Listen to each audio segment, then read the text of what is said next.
Perú, sin duda la esencia de este planeta encantado. Perú milenario, mítico y sobre todo Perú mágico.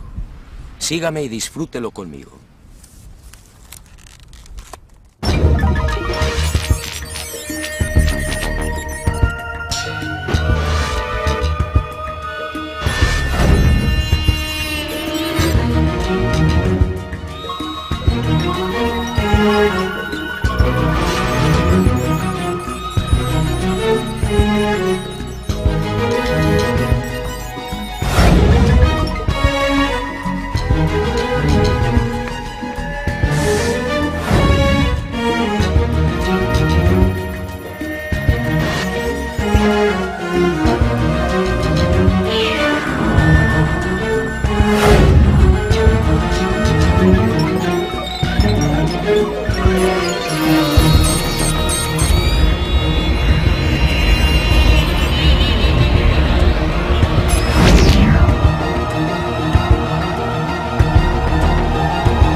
Fue hace 30 años. Aquí en Perú recibí el bautismo de fuego como investigador. Aquí, en una ciudad de Lima mucho más apacible y familiar, me enfrenté por primera vez al gran enigma de los ovnis. Aquí tuve la fortuna de contemplar dos naves no humanas. Y aquí, justamente, supe de otros formidables misterios. Las pistas de Nazca, las piedras grabadas de Ica y el candelabro de Paracas, entre otros.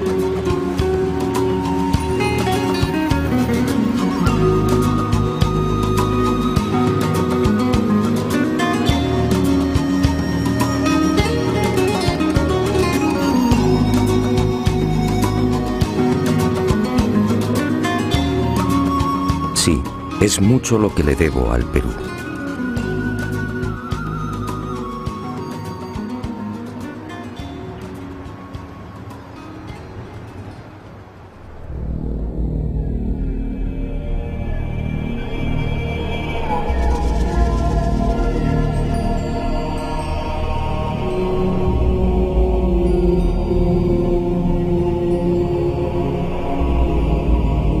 Candelabro de Paracas. Hace 30 años nadie supo darme razón del porqué de este gran tridente. Hoy la situación es la misma. Nadie sabe. Sus medidas son espectaculares. Longitud máxima 183 metros. Anchura de los brazos 3.2 metros. Profundidad de los surcos entre 1 y 1.2 metros. Y en la base un rectángulo de 20 por 14 metros.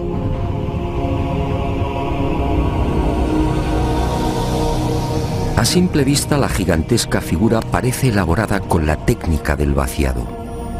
Alguien extrajo la arena y procedió a un férreo prensado de las paredes. Misteriosamente los fuertes vientos de la zona no han logrado borrarla. Y al excavar en los surcos surge una nueva sorpresa. A 10 o 15 centímetros, dependiendo del lugar, aparece una costra blanco-amarillenta de naturaleza cristalina, muy común en esta península.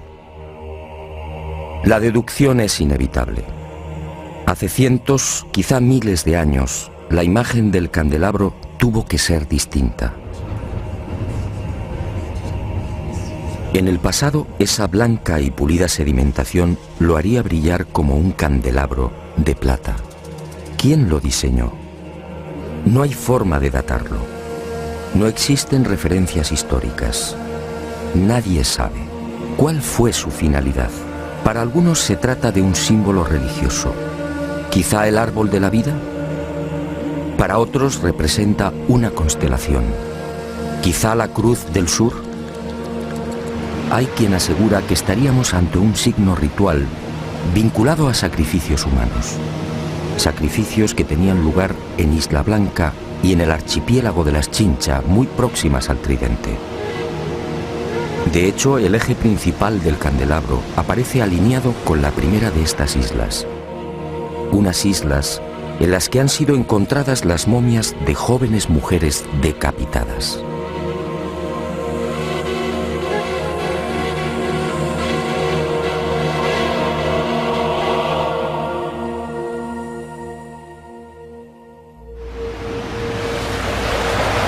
Para la mayoría de los estudiosos del candelabro, estas explicaciones son dudosas.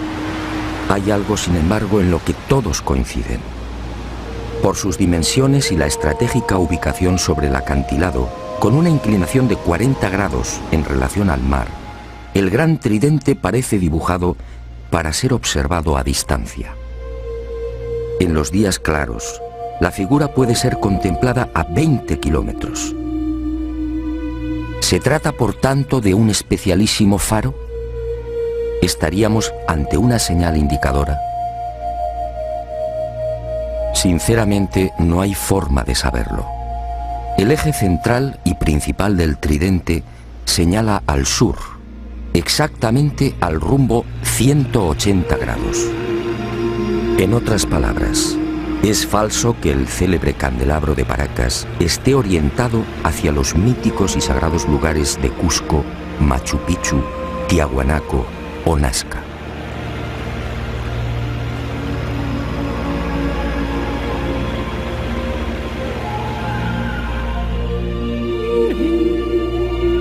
¿Una señal indicadora? Es muy probable. Una señal para los navegantes y sobre todo para los que surcaban los cielos. Pero ¿quién tenía la capacidad de volar hace cientos o miles de años?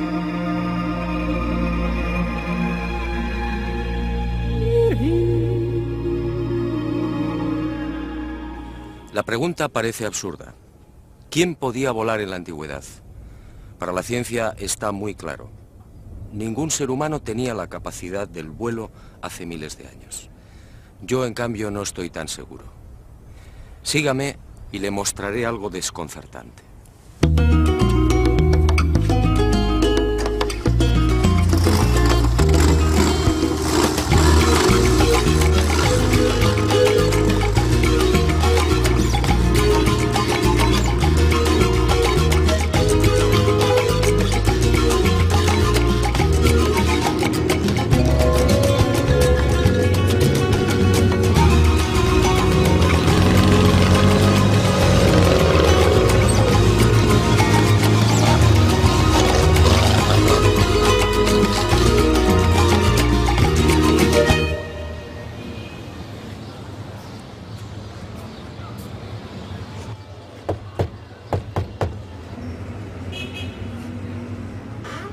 Se han cumplido 30 años desde que crucé el umbral de esta puerta por primera vez. Fue entonces cuando conocí otro de los grandes enigmas del Perú. Otro misterio que sigue sin respuesta y que, en mi opinión, pudiera guardar relación con esa extraña pregunta. ¿Quién era capaz de volar en la antigüedad? En esta casa museo y durante más de 3 décadas, el doctor Javier Cabrera Darquea, fallecido a finales del año 2001, fue reuniendo la más increíble colección de piedras grabadas. El conocimiento establecido, ¿verdad?, nos parece inamovible. Pero la ciencia ha caminado moviendo ese conocimiento y permutándolo por verdades que sí son ciertas. Ahora,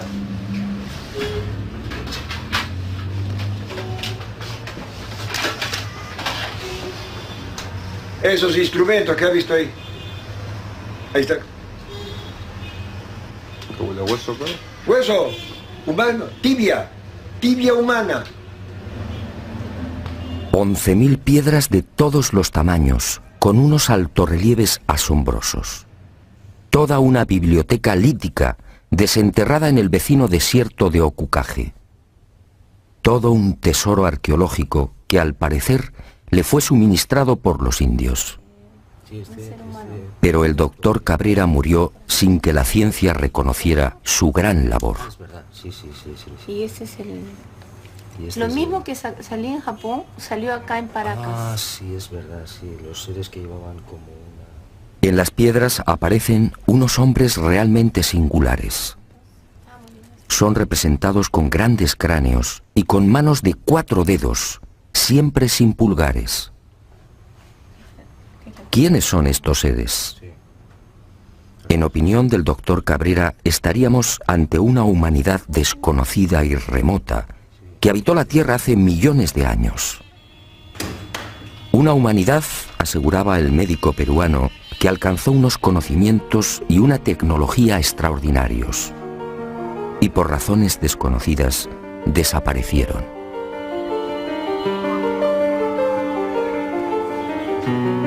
Pero antes de extinguirse, esta supuesta humanidad dejó un legado. Miles de piedras grabadas con escenas desconcertantes. Según Cabrera, se trataría de una síntesis de su historia y de su sabiduría. Veamos algunas de estas increíbles secuencias. ¿Trasplantes de órganos? ¿Un trasplante de corazón en la antigüedad? ¿Una intervención en el cerebro?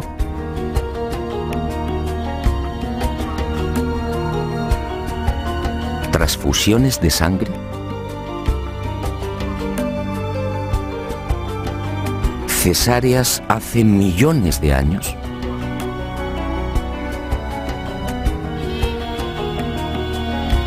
¿Representaciones de órganos humanos? ¿Hígados? ¿Corazones? ¿Riñones? ¿Cómo es posible?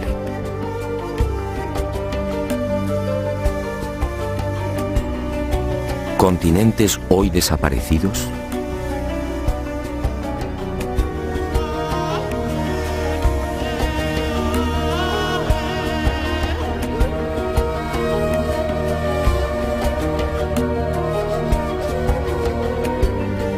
¿Animales antediluvianos?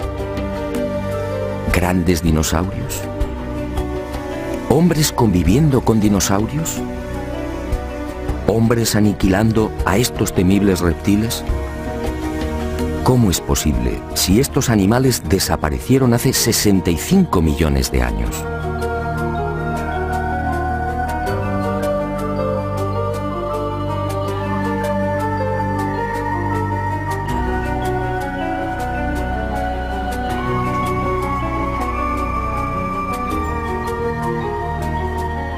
¿Canguros en América?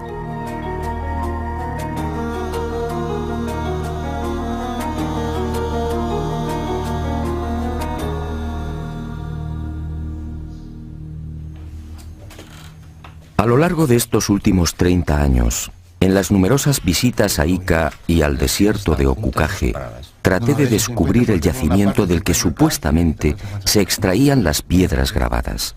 Y a veces también se encuentran seguidas. Pero eso fue inútil. Ni los indios ni Javier Cabrera aceptaron mi propuesta. Era su gran secreto. Pero el destino me reservaba otra sorpresa. Muerto el doctor Cabrera, las circunstancias cambiaron. Y Basilio Uchuya, el hombre que proporcionó más de 11.000 piedras al médico de Ica, quizá teniendo en cuenta mi fiel amistad hacia Cabrera, me sorprendió en esta oportunidad con una insólita noticia. Si lo deseaba, podía acompañarle hasta uno de los yacimientos. No podía creerlo. ¿Penetrar en el desierto y extraer las célebres piedras grabadas? Una operación así podía despejar de una vez por todas el espinoso y polémico asunto de la autenticidad de la biblioteca lítica.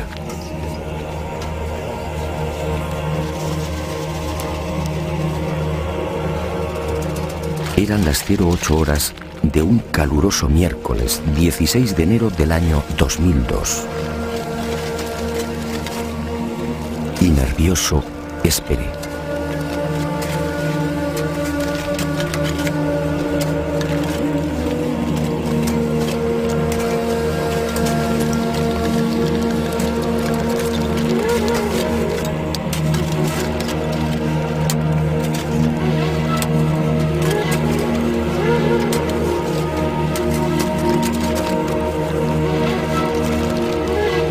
45 minutos más tarde, el corazón me dio un vuelco. Uno de los indios, Omar, detuvo la pala y señaló una piedra todavía semienterrada. Y observamos que el terreno está perfectamente apelmazado. Por tanto, es muy difícil que aquí haya habido algún tipo de manipulación previa. De momento, terreno completamente intacto, apelmazado. No podía creerlo. De manipulación. Ya cede.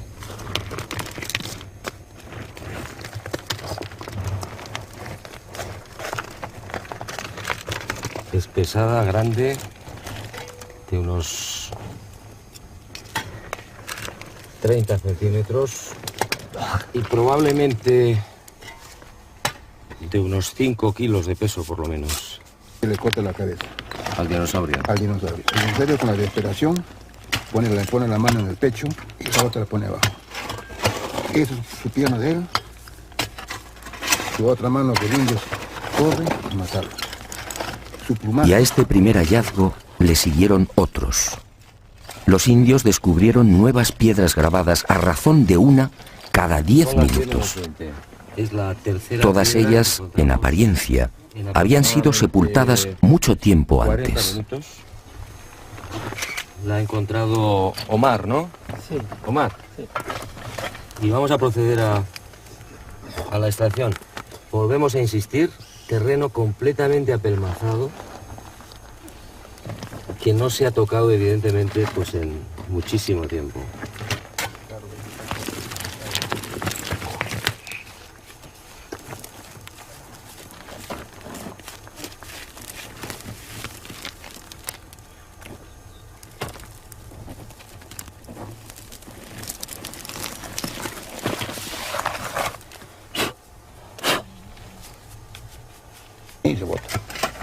Las grandes que tú le llevaste a Javier Cabrera. De allá. Bueno, esta es la cuarta piedra. Son las 10 menos 5 de la mañana. Fuerte calor. Pero creo que está mereciendo la pena porque ante nuestra sorpresa aparece una más. ¿Quién sabe cuántas puede haber aquí? En este cerro.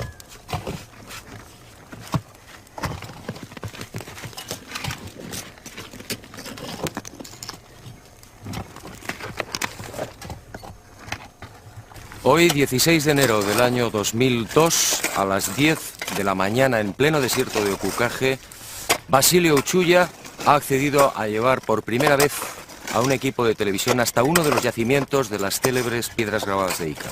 Y nos hemos llevado la gran sorpresa. En 40 minutos han conseguido extraer 4 de estas misteriosas piedras. Este, sin duda, es un momento histórico. Aquella experiencia, sinceramente, me dejó perplejo. Y sentí una extraña alegría. En cierto modo, esta primicia mundial venía a compensar muchas de las amarguras sufridas por el doctor Cabrera. Y brindé por él y por la valentía y coraje que demostró en vida. Pero este importante hallazgo solo era el principio de una nueva investigación. Ahora debía someter estas piedras a toda una batería de minuciosos análisis. ¿Se trataba de grabados antiguos? ¿Estábamos ante una humanidad perdida y remota? Y el enigma de Ica se oscureció mucho más. ¿Quién podía volar en la antigüedad? En la biblioteca lítica de Ica aparece grabado con nitidez: hombres prehistóricos volando sobre grandes pájaros. ¿Los domesticaron? ¿Se trata de gigantescos reptiles voladores? ¿Y qué decir de estos pájaros de aspecto mecánico? ¿Qué quisieron representar? ¿Y cuerpo humano? Entonces, un momentito. Ni qué decir tiene que la arqueología oficial no acepta las teorías y conclusiones del doctor Cabrera de Arquea. Para la ciencia, la humanidad, nuestra humanidad, es la única. Y ceñidos a esta premisa, los arqueólogos peruanos se niegan incluso a examinar las piedras grabadas. Poco importa que los informes solicitados en su día por el doctor Cabrera a diferentes laboratorios revelen una misma y antiquísima pátina en la totalidad de las piedras. Que es curvo, que es limitado.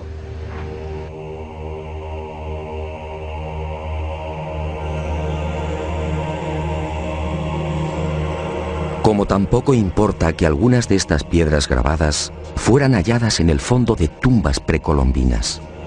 Este fue el caso del rector de la Universidad de Ingeniería de Lima, Santiago Agurto, quien en 1961 descubrió 4 de estas piedras en otras tantas tumbas al sur de Ica. Tumbas cuya antigüedad fue estimada en 2300 años.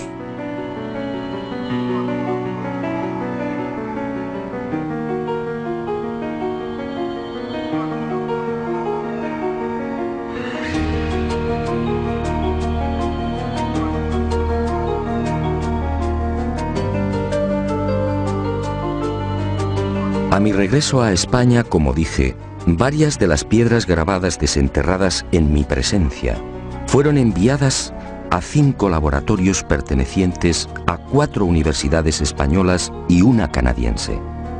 Aunque los estudios no han concluido, los primeros análisis arrojaron el siguiente resultado. En algunas de las piedras, las zonas grabadas presentan una oscura pátina, consecuencia muy probablemente de un largo proceso de oxidación natural.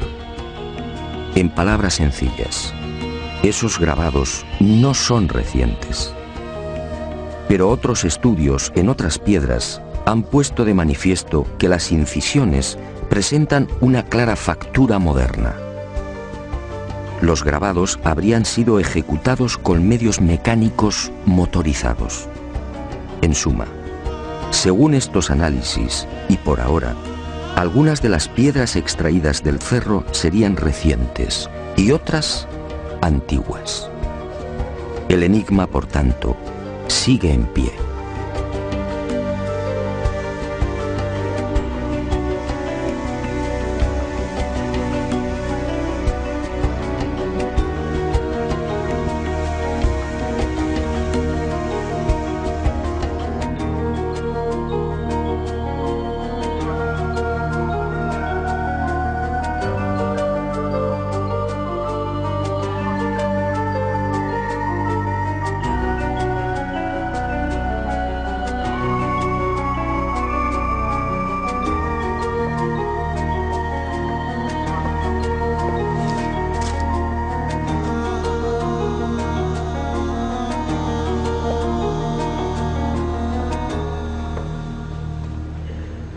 Sea como fuere, lo cierto es que los antiguos peruanos parecían obsesionados con el hecho de volar. Esta es otra prueba, una prueba determinante.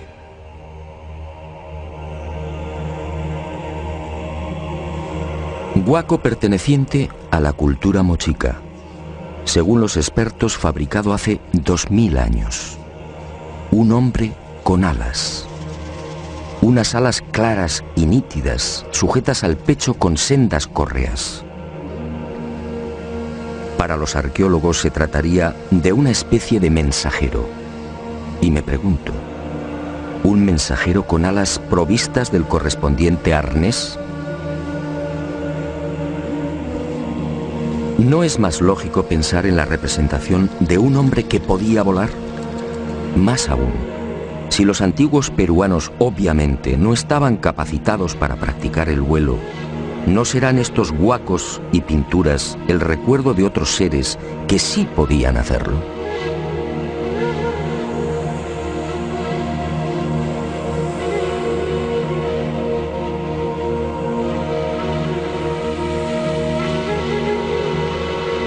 Dioses que sobrevolaron el Perú y que marcaron para siempre la memoria de los primitivos pobladores.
el recuerdo de unos dioses.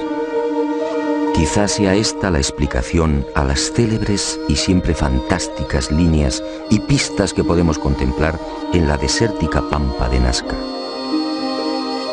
Cientos de líneas kilométricas, cientos de pistas que asombran y confunden. Cientos de figuras dibujadas en un paño de casi 600 kilómetros cuadrados, estratégica y misteriosamente concentradas en las pampas y cuencas de Jumana, Santa Cruz, Río Grande, Palpa, Ingenio y Nazca.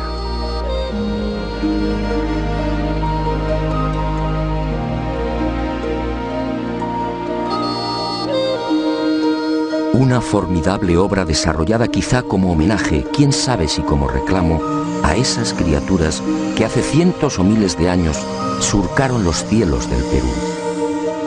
Los hombres alados, dioses capaces de volar, seres superiores gobernando extrañas y luminosas máquinas, dioses que prometieron volver. Y los hombres ansiosos plasmaron sus deseos en la tierra, dibujando grandes figuras, unas figuras solo visibles desde el aire, unas figuras mitad oración, mitad grito.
Más de 200 figuras como esta pueden ser contempladas en la actualidad en el Valle de Nazca, probablemente una de las zonas más secas de la Tierra.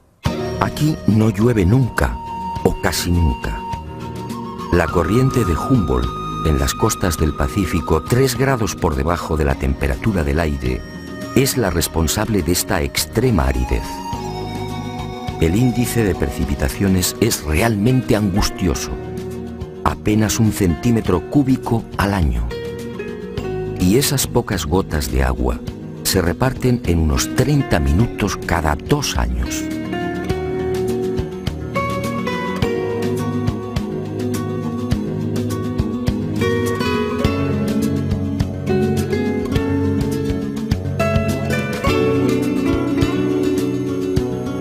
Esta circunstancia ha permitido, en definitiva, que las líneas, pistas y figuras de Nazca se conserven casi intactas a lo largo de los siglos. Y a la ausencia de lluvias hay que añadir también otro interesante y peculiar factor que ha preservado casi milagrosamente la integridad de este tesoro. Los guijarros de la pampa, sometidos durante el día a fuertes temperaturas, acumulan el calor, creando una especie de colchón que aísla la superficie del terreno y sobre el que se deslizan vientos y arenas.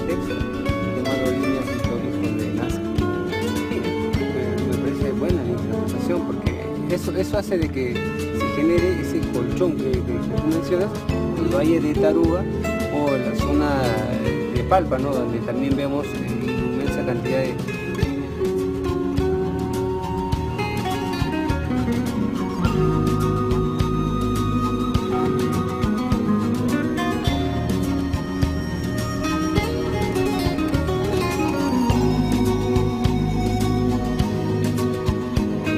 Amparados en estos dos importantes hechos, los creadores de las figuras hipistas solo tuvieron que proceder al barrido de la pampa para formar los dibujos. Al rayar la rojiza superficie del desierto, rico en hierro, aparece de inmediato una blanca capa de sílice, y el contraste de colores da vida a los formidables geoglifos. Los últimos estudios de datación, en especial los llevados a cabo por Percy Clarkson y Harry Hurton de las universidades de Winnipeg, en Canadá, y Nueva York, respectivamente, fijan la antigüedad de estos geoglifos en unos 500 años antes de Cristo.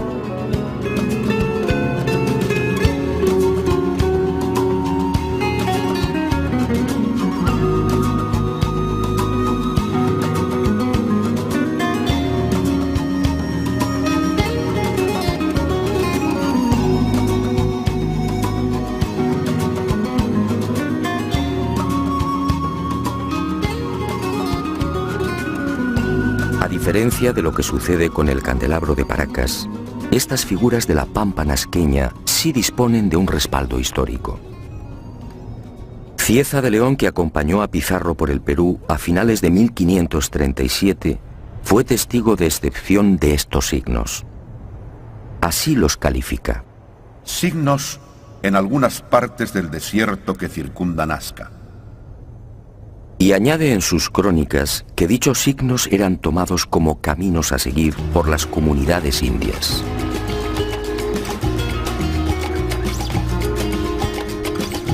En esa misma época, otro español, el soldado Francisco Hernández, acampa durante una semana en Nazca y escribe en su diario: los indios trazaban grandes líneas en el suelo.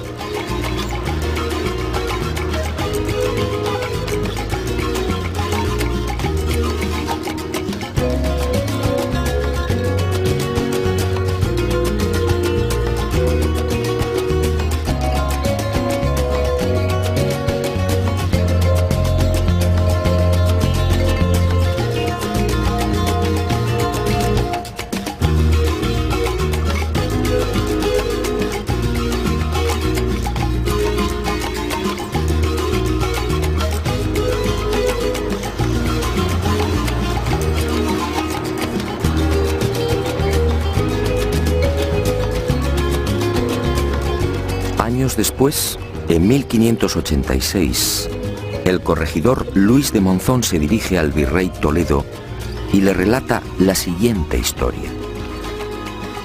Antes que los españoles dominaran a los incas, en tiempos antiquísimos, un pequeño grupo de otro tipo de gente a la que llamaban los viracochas llegó a esta tierra.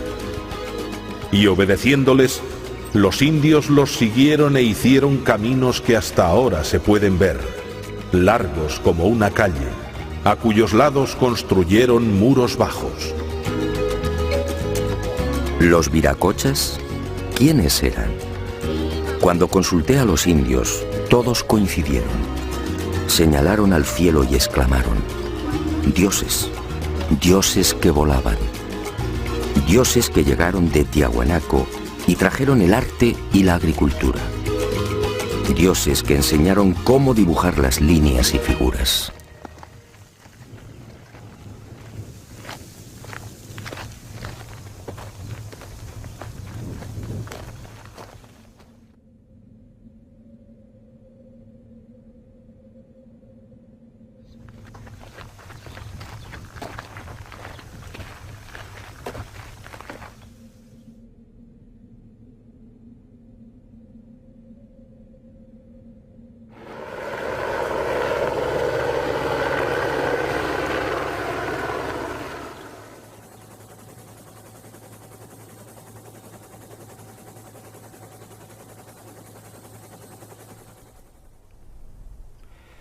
Pero además de estas célebres figuras, los antiguos pobladores de La Pampa crearon otros símbolos no menos misteriosos. Unos dibujos que voy a ofrecerle en primicia. Sígame y juzgue por sí mismo.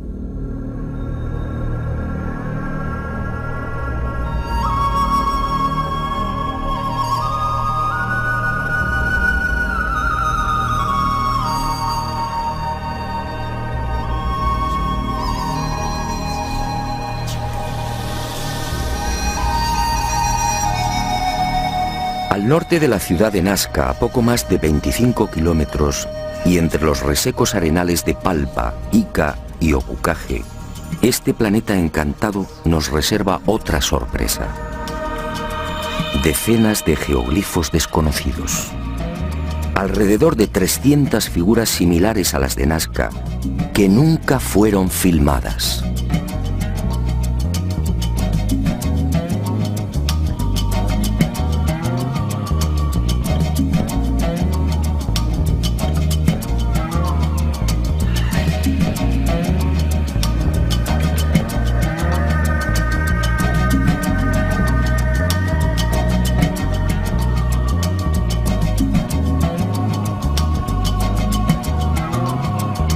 La huella de la serpiente.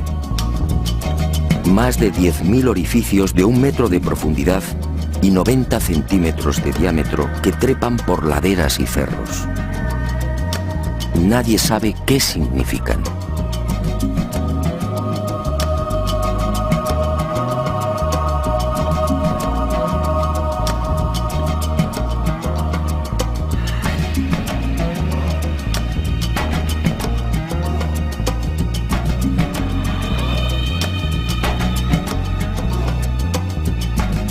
Lo que algunos llaman la tarjeta perforada.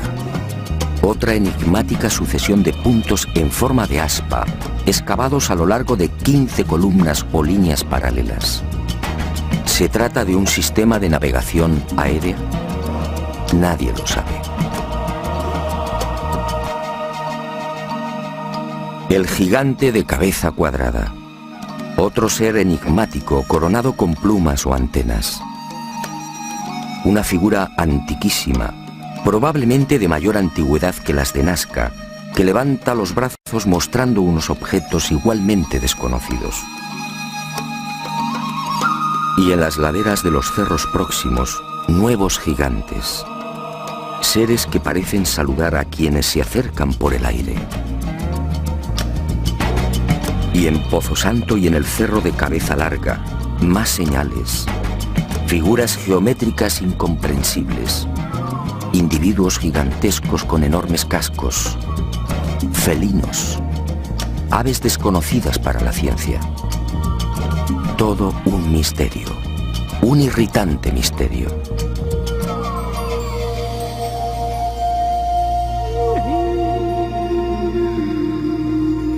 Y al igual que en el Valle del Ingenio, más líneas y pistas, cientos. Pistas de hasta 14 kilómetros.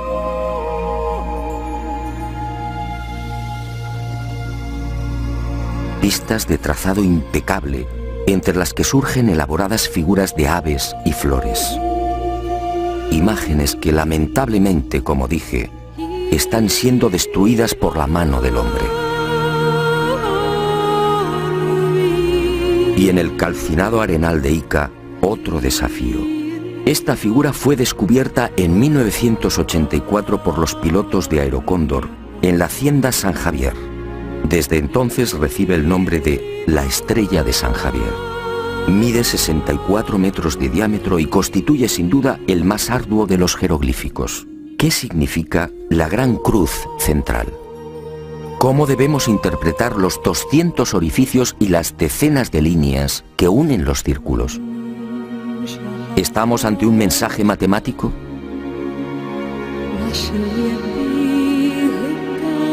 El repaso a esa otra Nazca, la Nazca olvidada, sería interminable. Y decidimos concluir con una figura que no precisa demasiados comentarios. Un colibrí de 50 metros de longitud, con algo muy especial sobre su cuerpo. Sí, todos los que lo contemplan coinciden. Un avión. Un avión dibujado sobre el cuerpo de un colibrí. Alas rectas, morro puntiagudo y todo un timón de cola. Pero ¿quién volaba hace 2000 años?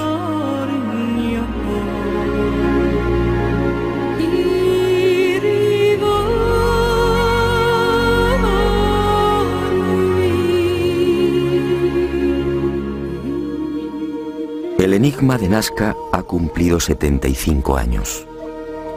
En 1927, el antropólogo Toribio Mejía era el primero en enfrentarse a este gigantesco y misterioso tablero.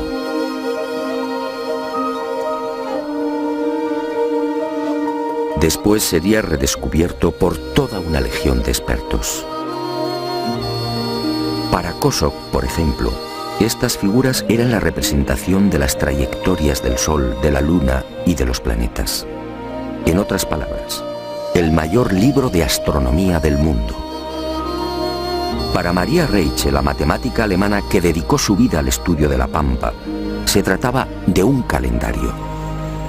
Un formidable calendario en el que las figuras reproducían constelaciones y las líneas marcaban solsticios y equinoccios.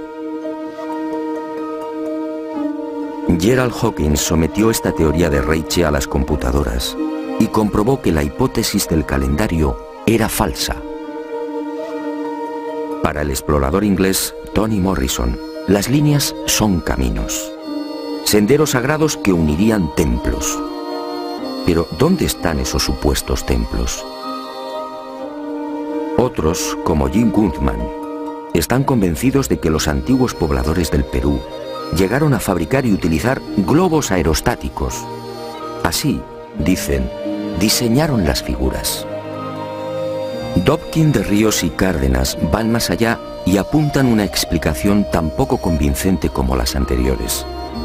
Según estos científicos, las figuras de Nazca no serían otra cosa que el resultado de la ingestión de alucinógenos por parte de los indios. William Isbell, en cambio, afirmaba en 1980 que estos geoglifos fueron la consecuencia de un simple entretenimiento, un procedimiento para mantener ocupada a una gran masa de población. La hipótesis no se sostiene porque, entre otras razones, estas figuras fueron trazadas a lo largo de 1500 años como mínimo.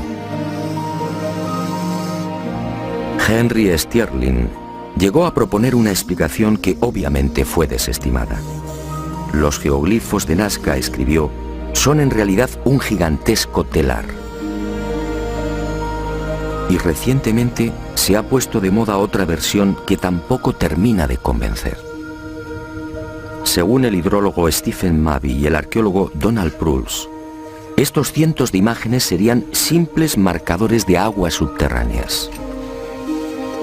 El problema que hace tambalear los informes de estos científicos de la Universidad de Massachusetts es que de las 500 figuras existentes en los desiertos peruanos, solo 5 coinciden con napas o mantos de agua subterránea. Solo 5.